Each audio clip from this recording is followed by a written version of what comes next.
Market இறங்கி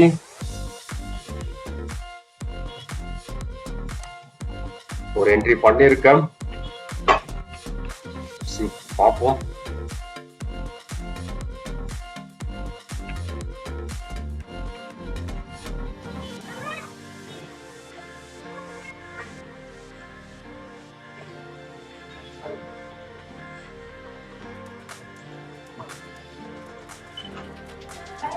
Play from Baskaran.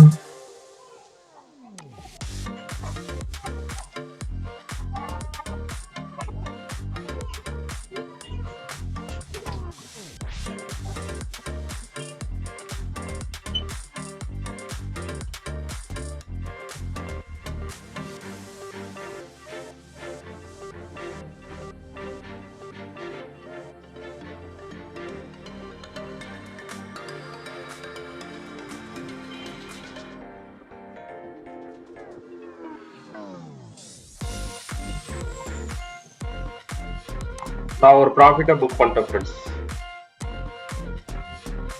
Morning sir.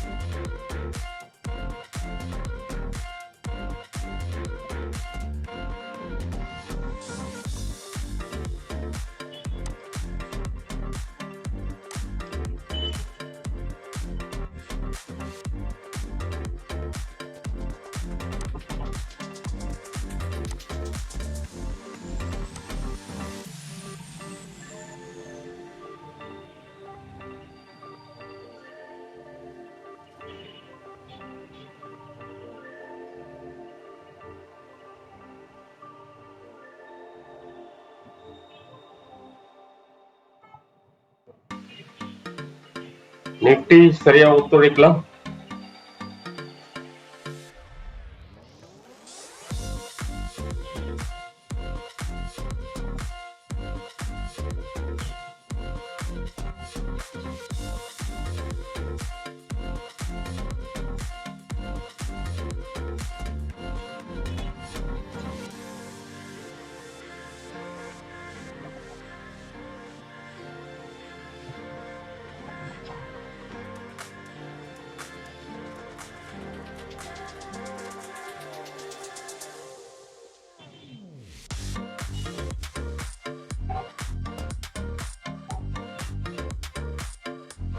இன்னொரு ஸ்கேல்பிங்கும் பண்ணிட்டேன். ஸோ ஃப்ரெண்ட்ஸ், நம்மளுடைய லெவல்ஸ் நல்லாவே ஒர்க் அவுட் ஆகுது. எக்ஸ்பெக்ட் பண்ணோம். எக்ஸ்பெக்ட் பண்ணதுலேருந்து மார்க்கெட் வந்து கரெக்டாக அதில் ட்ரேட் ஆகிட்டு இருக்கு. பரவாயில்ல.